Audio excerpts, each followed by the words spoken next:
प्रशासन हमको धमकी देने लगा सर कि तुम्हारा गरिमा उतार देंगे, जितना गरिमा बना हुआ है ना तेरा समाज में सब गरिमा उतार देंगे, ऐसे बोले सर। और बाल उल पकड़ लिया, खींचते खींचते हमको मार्केट से वहाँ ले गए। लेने के बाद मेरे साथ वो लोग निर्वस्त्र कर दिया सर, हमको पूरे निर्वस्त्र कर दिया। निर्वस्त्र करने के बाद हमको फिर से घर आधा किलोमीटर घुमाया गया सर। मेरी बेटी को भी खींचने लगा वो लोग कि इसको भी निकालो और इसको भी, इसका बेटी को भी निर्वस्त्र करो और लंगे करो, नहीं निकलती है तो ये लोग को बेशक जरा कांजी से आग लगा दो। ये लोग फिर से मेरा बोलने लगा कि नहीं इसका नीचे का कपड़ा भी उतार दो, पूरा कहने लगा। तो हम किसी तरह से वहाँ भाग के हम गाड़ी में बैठ गए। तो फिर प्रशासन बोला कि वहाँ से छेड़छाड़ कोई मत करो। फिर से हमको प्रशासन थाना ले गए सर। थाना लेने के बाद उसी हालत में लगे जैसा हम लंगधड़ंग थे, वही हालत में थाना ले गए। थाना से फिर से हमको मेडिकल लाया गया, मेडिकल में भी वही हालत में जैसे लंगधड़ंग थे।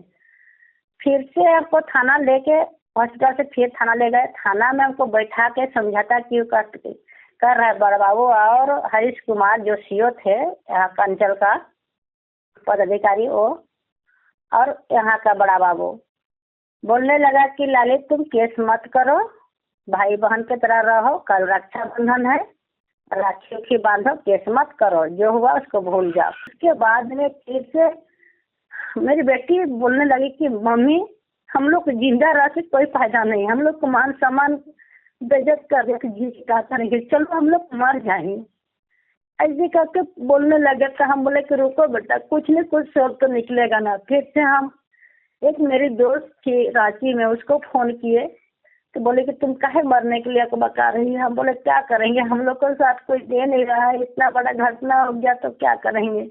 हम लोग को खाना पीना भी, खाने भी नहीं, खाने के लिए भी घर में नहीं था। इतना स्थिति हम लोग को खराब हो गया। 2 दिन मेरे बेटी लोग खाना नहीं खाई, मेरा घर में चावल भी नहीं था।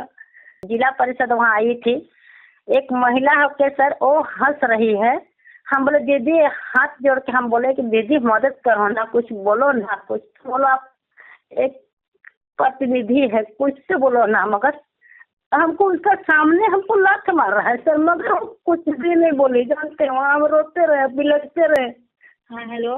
हाँ जी लाली देवी जी, थोड़ा अपने बारे में बताइए। जी सर, मैं झारखंड के रहने वाली हूँ और जिला सिमडेगा है सर, गांव है घासीलारी, पोस्ट बरवाडी है, थाना कोलेबिरा है, घासीलारी ग्राम का रहने वाली हूँ और वर्तमान में टेसरा बरवाडी में रहती हूँ। और आपकी फैमिली में कितने सदस्य हैं? मेरे फैमिली में सदस्य अभी तो फिलहाल हम लोग 5 ही हैं सर। मेरी सासू माँ है और 2 बेटी हैं और मेरा हस्बैंड और मैं हूँ, बस 5। सो आप अपने पहले इंसिडेंट के बारे में बताइए जो आपके साथ पहले घटना घटी थी फरवरी 23 में। 23 फरवरी की घटना उस दिन भी हुई थी सर, बृहस्पति के दिन था। हाँ जी। और हम मटर तोड़ रहे थे उस दिन, सब्जी लगाए थे ना, तो हम खेती बाड़ी करते हैं और मटर तोड़ रहे थे, सब्जी वगैरह, बाजार के दिन था। तो अचानक उधर से सर जीसीपी गाड़ी लेके और पिकअप गाड़ी लेके और क्या बोलेंगे, बहुत सारा मतलब पत्रकार सब भी आए थे और प्रतिनिधि लोग भी आए थे यहाँ, जो पंचायत समिति थी और प्रमुख का हस्बैंड थे, वो लोग भी आए थे, पूरा जुट के एकजुटता होकर। हमको पता नहीं था, अचानक आए और जीसीपी गाड़ी लगा के मेरा जो तार जाली लगा हुआ था बारी में ना, जिसमें खेती करते थे, हाँ जी, उस जाली को उखाड़ने शुरू कर दिया। तो हमने बोला कि क्यों उखाड़ रहे हैं, तो बोला कि मेरा जमीन है। तो हम बोले कि आपका जमीन है तो आप किससे लिए हैं, तो आप उससे बात कीजिएगा ना, हम तो भाड़े पे लिए हैं। तो उसने बोला कि कागज दिखा, कागज देखा। हम बोले कि कागज हम क्या दिखाएंगे। फिर उसी वरदान सर हम बोले कि तार मत उखाड़ो। उसके बाद में फिर से ब्लॉक से आए थे, सीआई साहब भी आए थे, उसके बाद थाना से भी प्रशासन आए। प्रशासन आने से पहले हमसे मारपीट किया, हमसे ही मारपीट किया और मेरी बेटी भी से आया था सर, कुछ दूर मेरे बेटी को भी उस समय भी मारपीट मेरा बेटी के साथ भी किया, मेरा साथ भी किए। उसके बाद मेरी बेटी को एग्जाम, मैट्रिक एग्जाम देने जाना था सर। गाली गलौज ही बहुत गंदा गंदा दिया, जैसे कि क्या बोले लैंग्वेज आपको हम बताए सर, तो बहुत गंदा गंदा गाली शब्द यूज किया सर मेरे साथ। उसके बाद में हमने केस तो उस दिन नहीं कर पाए क्योंकि मेरे बेटी को एग्जाम देने के लिए मेरे पास पैसा नहीं था, तो बाजार सब्जी बेचेंगे और उसको एग्जाम देने के लिए भेजेंगे बोल के नहीं कर पाए। मगर मेरे खिलाफ वही लोग जो पंचम प्रसाद था सर, उसी ने आवेदन थाना में दिया था। उसके बाद में 28 फरवरी को फिर से हमको बुलाया और वहाँ थाना में ही आवेदन लिखवाया गया सर। थाना में ही आवेदन लिखवाया, उसके बाद वहाँ भी उल्टा सीधा मेरे साथ आवेदन लिखवाया गया और मेरे आवेदन को नहीं भेज के पंचम प्रसाद जो आवेदन भी दिया था उस आवेदन पे हमको प्रथम पक्ष बना के 107 और 144 धारा लगा दिया सर। 144 धारा लगाने के बाद हमने तारीख जाते रहे, फिर से मेरे साथ 144 खत्म हो गया तो हमको कोर्ट से बोला गया कि आप खेती कर सकते हैं, उसमें आपको कोई दिक्कत नहीं है। जमीन तो जमीन मालिक और अगर वो खरीदा है तो जमीन मालिक से लड़ाई होना चाहिए, मगर आपके साथ क्यों कर रहा है, आप खेती कर सकते हैं, आप तो लीज में लिए है ना। तो हम बोले हाँ। तो वकील साहब भी हमको बोले कि खेती आप लोग कर सकते हैं। तो फिर इससे हम दोबारा अगस्त में सर एक दिन हल चलाए। उसके बाद थाना से तुरंत मेरे पास फोन आया कि क्यों तुम हल चला रही है। हमने बोले कि सर मेरे साथ जो केस था वो खत्म हो चुका है। तो बोला कि नहीं हुआ है। तो बोला कि लिखित लेके आओ। तो हम बोले सर ठीक है, हम निकाल कर लाएंगे। हमसे लिखित मंगा गया सर। उसके बाद में हम कोर्ट से नकल निकाल कर लाए और थाना में हमने दिए। थाना में देने के बाद वहाँ पर भी कुछ बोलने लगा कि केस कहाँ खत्म हुआ। तो हम बोले कि खत्म हो गया है सर, आप कैसे देख रहे हैं, कैसे पढ़ रहे हैं। तो बोल रहा हम नहीं पढ़ने नहीं जानते। फिर से हमने बोले सर कि केस खत्म हो गया तो ठीक है, इतना झंझट है तो खेती बाड़ी हम नहीं करेंगे। फिर से हमने तो जैसे केस चालू हुआ था उस समय से हम 6 महीना से खेती नहीं किए थे सर, पूरा बर्बाद हो गया था, कुछ खेती बाड़ी नहीं किए थे। उसके बाद में जमीन मालिक जो नारायण सिंह है वो खुद से अपने से हल चलाने आए और वो हल चला रहे हैं और यहाँ ब्रेकिंग न्यूज छोड़ रहा है सर कि लाली मीन के द्वारा उसके अगुवाई पे परंपरा हथियार के साथ 10 से 15 लोग धारदार हथियार के साथ टांगी बलुआ लेके जमीन कब्जा करने पहुंचा। दशरथ प्रसाद का रैयत जमीन में ऐसे करके छाप दिया झूठ मूठ में सर। वहाँ पर हम मौजूद भी नहीं थे, जमीन मालिक हल चला रहे हैं और हम लोग को वहाँ पर हम मौजूद भी नहीं थे। वहाँ पहले से प्रशासन मौजूद थी, फिर बाद में हमको पता चला कि यहाँ पर मतलब प्रशासन ही पहुँची हुई है। तो जमीन मालिक के बेटी ने हमको कॉल करके बुलाती है कि चाची आप लोग आइए ना, यहाँ हम लोग को प्रशासन धमका रहा है। वहाँ से आए, उसके बाद में आने के बाद प्रशासन के हम लोग बोले कि सर क्या सच्चाई है, क्या नाजायज है, बोला आप लोग को दिखता है नहीं, आप अंदाजी खड़ी कर देते हैं। हम बोले मेरे साथ भी इतना बड़ा केस बना के भेजे हैं आप लोग झूठ मूठ में, जमीन मालिक जब आज हल जला रहा है तो आप लोग को क्या दिक्कत हो रही है। उसने प्रशासन हमको धमकी देने लगा सर कि तुम्हारा गरिमा उतार देंगे, जितना गरिमा बना हुआ है ना तेरा समाज में सब गरिमा उतार देंगे, ऐसे बोले सर। उसके बाद में 2 दिन होने, शनिवार के दिन बोला हुआ था, उसके बाद 2 दिन के बाद मंगल 29 अगस्त का सर हमने एक मंदिर है बागचंडी मंदिर, उस बागचंडी मंदिर से हम लोग दोनों पति पत्नी हर मंगल को जाते हैं वहाँ दर्शन करने। वहाँ से आते हैं, आए घर दर्शन करके घर आए, घर से फिर हम लोग दोनों जा रहे थे कोलेबिरा 29 अगस्त का मंगल का दिन था। उसके बाद में पहले से वहाँ भीड़ जुटी हुई थी, तैसरा गाँव में भीड़ जुटी हुई थी। हमें मालूम नहीं चला कि यहाँ किस लिए भीड़ जुटी हुई है। जैसे हमने वहाँ पहुँचे और भीड़ में हमको खींच के ले गया। मेरा हस्बैंड कुछ ही दूर आगे थे, हम पीछे थे, खींच के ले जाने लगा। हम बोले कि क्या हुआ, हमको अचानक खींच रहे हैं। पूरा एकदम खींचते गाली गलौज करते जबकि मतलब बहुत सारा गंदा गंदा गाली देने लगा सर, और बाल उल पकड़ लिया, खींचते खींचते हमको मारते पीटते वहाँ ले गए। लेने के बाद मेरे साथ वो लोग निर्वस्त्र कर दिया सर, हमको पूरे निर्वस्त्र कर दिया। निर्वस्त्र करने के बाद हमको फिर से घर आधा किलोमीटर घुमाया गया सर। वहाँ से घटनास्थल से मेरे घर ले आया सर। मेरे घर लाने के बाद मेरी बेटी को भी खींचने लगा वो लोग कि इसको भी निकालो और इसको भी, इसका बेटी को भी निर्वस्त्र करो और लंगे करो, नहीं निकलती है तो इन लोग को बेसा जरा कांजी से आग लगा दो, ऐसे कहते तो पूरा चिल्लाने लगी। उसके बाद प्रशासन पहुंचा, प्रशासन भी वो लोग को भगाए, फिर कुछ सामाजिक लोग भी थे वो लोग भी भगाए और मेरा हस्बैंड तो भाग के चले गए कोलेबिरा। और मेरा हस्बैंड उधर से समाज का लोग को सूचना दिए तो समाज के लोग आए, कुछ लोग 10-12 आदमी आए उसके बाद छिप छिप के वही लोग वीडियो बनाए। फिर मेरे घर से फिर से जहाँ घटना है सर, वो घटना स्थल फिर से ले गए। लेने के बाद जब प्रशासन की गाड़ी वहाँ खड़ी थी, किसी तरह से हम फिर से भाग के प्रशासन की गाड़ी में मैं बैठ गई। बैठने के बाद भी महिला लोग फिर से हमको पूरा, ये लोग फिर से मेरा बोलने लगा कि नहीं, इसका नीचे का कपड़ा भी उतार दो, पूरा कहने लगा। तो हम किसी तरह से वहाँ भाग के हम गाड़ी में बैठ गए। तो फिर प्रशासन बोला कि वहाँ से छेड़छाड़ कोई मत करो। फिर से हमको प्रशासन थाना ले गए सर। थाना लेने के बाद उसी हालत में लगे जैसा हम लंगधड़ंग थे, वही हालत में थाना ले गए। थाना से फिर से हमको मेडिकल लाया गया। मेडिकल में भी वही हालत में जैसे लंगधड़ंग थे।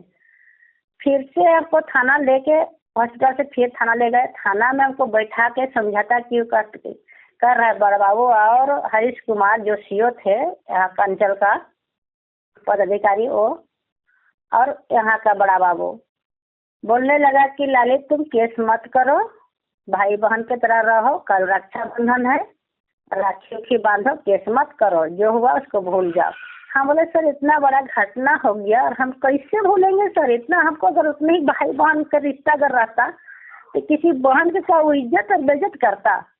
हम बोले अब केस करेंगे, तो केस करेंगे तो तुमरा में भी इनकाउंटर केस करेंगे। ऐसे के बड़ा बाबू हमको धमकी देने लगे और सीओ साहब बोलने लगे कि तुमरा में भी इनकाउंटर केस होगा, तुम करेंगे सीवी करेगा। हम बोले कीजिए, गलत हम है तो ठीक है, हमको ले जाइए, जो करना है कीजिए, पर हम केस करेंगे ही।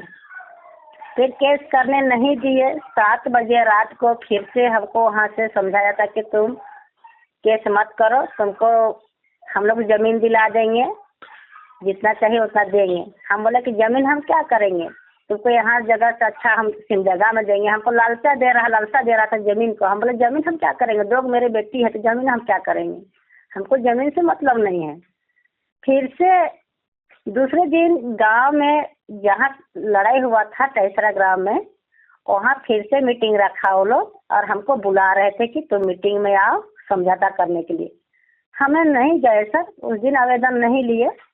उसके बाद में हम सीधे चले गए एसपी साहब के पास, सीधे चल गए वहाँ जिला चल गए एसपी के पास। एसपी ने भी आवास में गए तो नहीं मिले। उसके बाद हमको बोलने लगा वहाँ के लोग कि क्या कारण है बताओ।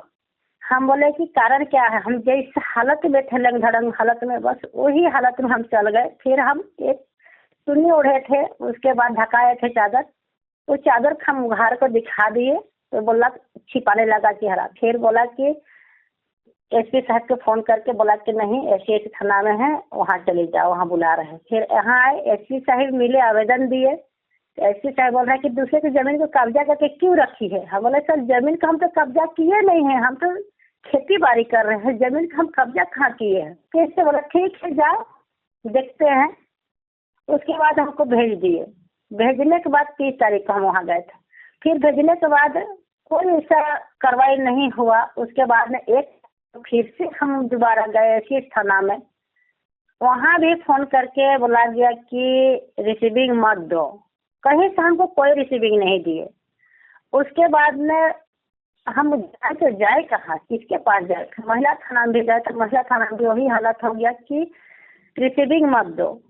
कहीं भी जा रहे हैं कोई रिसीविंग हमको नहीं दिया जा रहा है, कोई हमको वक्त नहीं कर रहे हैं। उसके बाद में फिर से मेरी बेटी बोलने लगी कि मम्मी हम लोग जिंदा रह के कोई फायदा नहीं, हम लोग को मान सम्मान बेइज्जत कर रहे जी कहता नहीं, चलो हम लोग मर जाएंगे ऐसे करके बोलने लगे। तो हम बोले कि रुको बेटा, कुछ न कुछ सब तो निकलेगा ना। फिर से हम एक मेरी दोस्त थी रांची में, उसको फोन किए तो बोले कि तुम काहे मरने के लिए बता रही है। हम बोले क्या करेंगे, हम लोग के साथ कोई दे नहीं रहा है, इतना बड़ा घटना हो गया तो क्या करेंगे।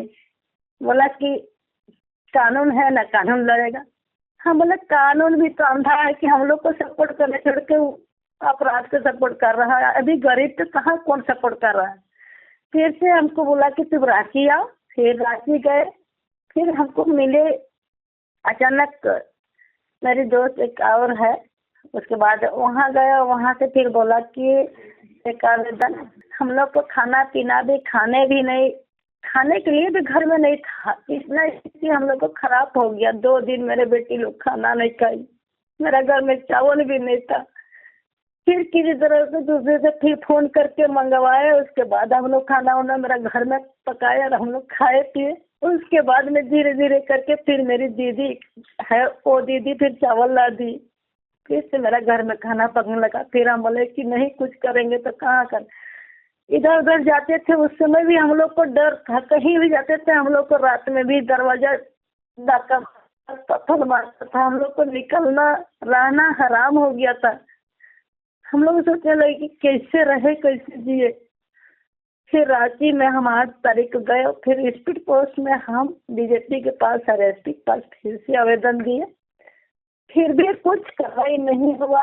उसके बाद में आए तो फिर समाज के लोग एक एप्लीकेशन बना के और लोग फिर एसपी के पास गए। एसपी को बोला कि सर इतना बड़ा घटना हुआ और आपको संज्ञान नहीं ले रहे हैं, क्या कारण है, नहीं तो हम लोग रोड जाम करेंगे। तो एसपी साहब उन लोग को धमकाने लगे कि अगर आप लोग रोड में उतरिएगा तो आप लोग को हम ऊपर केस करेंगे। तब जाके वो आवेदन लिया। फिर से हमको 29 अगस्त का घटना को 4 अक्टूबर को आवेदन मेरा लिया और वहाँ केस दर्ज किया। केस दर्ज करने के बाद भी अभी तक कुछ भी नहीं हुआ। उसके बाद फिर से बोला कि हम लोग को छानबीन कर लेंगे।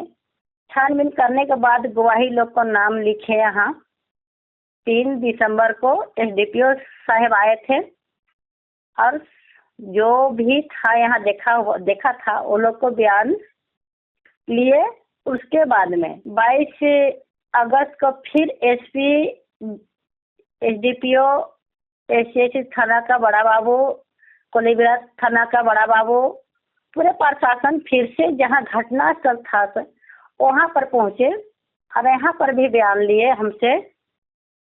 मगर जो गवाही मेरा था वो गवाही के नाम काट के और अभी दूसरे कोई का नाम भेज के और मेरा साथ उल्टा सीधा केस बना के भेज दिया है कि नहीं लाली के साथ कोई नहीं है, इसका साथ में सिर्फ उसका पति ही है और झूठ मूठ में ये फंसाने चाह रही है, क्योंकि इसको कोई मारपीट नहीं किया है, वो अपने से कपड़ा फाड़ी है। ऐसे कह के वो लोग बयान बना के भेजा है सर। और हमको उल्टा मतलब आरोप लगा रहे हैं कि ये दूसरे के जमीन को कब्जा करने जाती थी, दूसरे के घर खाली करने के लिए। वहाँ हम कभी गए ही नहीं है सर। हमको जमीन से कोई मतलब नहीं है। सिर्फ हम खेती बाड़ी करने के लिए 2017 में लिए हैं और 2025 तक मेरे पास लीज का कागज है, पेपर है। मगर वो लोग जबरदस्ती हमको आरोप डाल रहे हैं कि नहीं जबरदस्ती जमीन कब्जा की है और अभी तक कोई कार्रवाई भी नहीं हुआ है, बल्कि ऊपर से दबाव हम ही को दिया जा रहा है कि जबरदस्ती ये छोड़ के भाग जाओ यहाँ से। ऐसे करके हमको खुद सीओ ही बोला था हमको कि तुम खेती बाड़ी मत करो, छोड़ दो। बोल रहे कि क्या है तुम दूसरे की जमीन को कब्जा करके। हम बोले कब्जा करके हमने नहीं रखा है, हमने सिर्फ खेती बाड़ी कर रहे हैं, लीज में लिए हैं। हाँ जी लाली जी, जैसे कि आपने कहा जो पहले जब घटना घटी तो वहाँ पे प्रशासन था, पुलिस थी, पत्रकार थे वहाँ पे, और आपने कहा जिला प्रमुख थी, तो उन्होंने आपकी मदद नहीं की। जिला प्रमुख आपने बोला, उनका नाम बता सकते हैं? जिला प्रमुख कौन थी वहाँ पे? जिला परिषद रोज प्रतिमा सोरेंग है। अच्छा, रोज प्रतिमा सोरेंग है और पत्रकार लोग भी थे, सब पत्रकार थे। और कोई पत्रकार नहीं छपा। और पत्रकार, एक पत्रकार तो खुद ही बोल रहा था कि इसका दूल्हा कहाँ गया, उसका दूल्हा भी खोजो। वहाँ तो पब्लिक को भड़का रहा था, जबकि मेरा कपड़ा पूरा खुला हुआ था, पूरा बदन खुला हुआ था। तो लोग देख देख के हंस रहे थे। जिला परिषद वहाँ आई थी, एक महिला होके सर वो हंस रही है। हम बोले दीदी, हाथ जोड़ के हम बोले कि दीदी मदद करो ना, कुछ बोलो ना, कुछ बोलो, आप एक प्रतिनिधि है, कुछ तो बोलो ना। मगर हमको उसका सामने हमको लात मार रहा है सर, मगर हम कुछ भी नहीं बोली। जानते हैं वहाँ हम रोते रहे, बिलखते रहे और 2 दिन से हम कुछ नहीं खाए थे। तो सावन का व्रत था और दूसरे दिन मंगल गिरी हो गया। हम 2 दिन उपास लगा के हम कुछ नहीं खाए पिए हुए था। उसी में लात उठ कर सब दे रहा। मेरा सारा बैग छिना गया, वहाँ बैग सारा चीज मेरा रोड में बिखर गया मेरा सामान। अच्छा, अब ये बताइए जब दूसरी बार भी आपके साथ ये घटना घटी, हाँ, जब भी प्रशासन ने किसी ने आपके लिए कोई कदम नहीं उठाया उस टाइम पे प्रशासन ने जब आपके साथ ये सब घटना घटी थी, समाज वालों ने, आपके गाँव वालों ने, किसी ने कोई आवाज़ नहीं उठाई क्या? समाज वाले वो लोग को धमकी दिया जा रहा है कि अगर आप लोग रोड में उतरिएगा तो आप लोग के ऊपर में FIR कर देंगे। तो एसपी साहब खुद ही बोले हैं उन लोग को। हम लोग को समाज वाले सब बोल रहे थे कि धरना देंगे, हम लोग प्रोटेस्ट करेंगे, मगर एसपी साहब डायरेक्ट बोलने लगा कि आप लोग अगर रोड में उतरिएगा तो हम आप लोग के ऊपर में केस करेंगे। अच्छा, आपकी बेटी की कितनी उम्र है? मेरी बेटी की अभी 2008 की है सर। तो उन्होंने उनको भी जलाने की बात की वहाँ आपके घर पे? और जी घर में वैसे बोलने लगा कि इसको भी आग लगा दो पूरे घर में, तो सब बेटी की निकालो खींच के। हम कितना हाथ जोड़े कि इस तरह से मेरी बेटी की ढकल के घर घुसा दियो। गेट ढकलने लगा पूरा। प्रशासन पहुंचा, उसके बाद समाज के लोग पहुंचे, वो लोग भी फिर भगाए, बोला कि यहाँ घर मत घुसो, जो के साथ कर रहे हैं उसकी बेटी के साथ क्यों करने चाह रही है तुम लोग का। फिर भगाया। प्रशासन भी वहाँ देख रहा है सर, प्रशासन भी वीडियो बना रहा है, जहाँ घटना हुई थी ना वहाँ प्रशासन भी वीडियो बना रहा है, क्योंकि प्रशासन उसी के सपोर्ट दे रहा है। अभी तक भी प्रशासन उसी के सपोर्ट दे रहे हैं। अच्छा, आप मुझे बताइए कि लाइक आपको तो आप कैसा मतलब महसूस करते हैं जब आप ये देखते हैं कि पुलिस हो, पत्रकार हो या समाज हो या प्रशासन हो कि कोई भी मदद नहीं कर रहा? सर अभी तक तो सिर्फ समाज बात से ही केवल कर रहे हैं, बस बातों से हमको सहयोग कर रहे हैं। अगर ऐसे क्या बोलेंगे, पत्रकार तो बिल्कुल हमको सहयोग नहीं कर रहे। आप मुझे बताइए कि आप अपने अब सम्मान के लिए जो लड़ाई लड़ रही हैं, आपके अंदर इतनी ताकत कहाँ से है? जो आपके साथ घटना घटी वहाँ पे 2 बार घटना घटी है, उसके बाद जी आपने सर। कंप्लेन कराई, सीओ के पास गए, महिला आयोग के पास गए वहाँ पे। तो आपका ये जो आप सम्मान की लड़ाई लड़ रहे हैं, तो आप सिस्टम से चाहते क्या हैं? कि आपका मतलब या पुलिस प्रशासन हो या अथॉरिटी हो, कुछ हो, वो आपसे आप कैसा सहयोग चाहते हैं उनसे? सर हम यही सहयोग चाहते हैं सर, जो मेरे साथ घटना हुई है, इस घटना में वो लोग सहयोग करें और मान सम्मान को रखे। और जो कानून में बना हुआ है सर कि एक महिला के साथ इतना बड़ा अत्याचार हुआ, तो उसके लिए न्याय के लिए तो लड़ाई लड़ना चाहिए ना सर। और आपने जो पुलिस कंप्लेंट रजिस्टर कराई है, आपके पास कोई उन्होंने कुछ रिटर्न में दिया आपको? रिसीविंग दी है आपको? एफआईआर कॉपी हो, कंप्लेंट रिसीविंग कॉपी हो? जी सर, जी रिसीविंग SC थाना से दिया है सर। और आप महिला आयोग गए थे? महिला आयोग तो यहाँ नहीं है सर, सांची में नहीं है बोला तो। पुलिस की साइड से पुलिस वाले क्या कह रहे हैं आपको? पुलिस के साइड से अभी तक तो सर जो आवेदन लिए हैं तो उस समय हमको आश्वासन दिए थे कि हो जाएगा, मगर अभी तक तो कुछ झूठा ही में हमको डाला जा रहा है कि झूठ का ही मतलब फंसा रही है। मतलब हकीकत चीज को वो लोग उजागर नहीं करके वो लोग झूठ को ही मतलब एक्सेप्ट करवा रहे हैं सर। अब ट्राइबल बैकग्राउंड से आती हैं, जी सर। है ना? और आपके घर में 4-5 सदस्य हैं, आपकी बिटिया है ना? जी तो अभी भी वो गांव में रहते होंगे, तो आपको कितना संघर्ष करना पड़ता है? और आप अभी भी अपनी जमीन बोत रहे हैं? अभी भी आप जमीन जोत रहे हैं अपनी? नहीं सर, वो जमीन तो हम छोड़ दिए, कभी छोड़ दिए, जबकि 2023 में वहाँ फरवरी में जो लड़ाई हुआ था ना सर, हाँ जी। उस समय से ही हम उस जमीन को छोड़ चुके हैं। 23 फरवरी से हम उसको छोड़े हैं, उसके बाद खेती बाड़ी कुछ भी नहीं की है। वो बंजर की बंजरी है और सारा सामान मेरा वहीं पड़ा हुआ था, सारा सामान वो लोग ले गए। मैं ये भी जानना चाहता हूँ लाली देवी जी कि आप अपने सम्मान की लड़ाई के लिए कितना क्या कहते हैं कि कितना लड़ सकते हैं आप? लड़ने के लिए तैयार हैं आप? लड़ेंगे सर, बिल्कुल है, लड़ेंगे सर। जहाँ तक हम जब तक जिंदा रहेंगे तो अपना न्याय के लड़ेंगे सर, अपना मान सम्मान, अपना समाज, अपना ये लड़ेंगे सर। आपका बहुत बहुत धन्यवाद हमसे बात करने के लिए। आपकी जो ये दर्द भरी कहानी है, हम चाहते हैं कि आप जितनी भी हमारे समाज में और औरतें हैं जो दब जाती हैं गाँव में, जिनको दबाया जाता है, आप उनकी आवाज़ बने, उनके जो वो आपकी बातें सुनेंगे तो उनको भी साहस आएगा प्रशासन से, पुलिस वालों से या किसी भी चीज़ से जहाँ पे जी उनकी सर। आवाज़ नहीं सुनी जाती, उनसे लड़ने के लिए।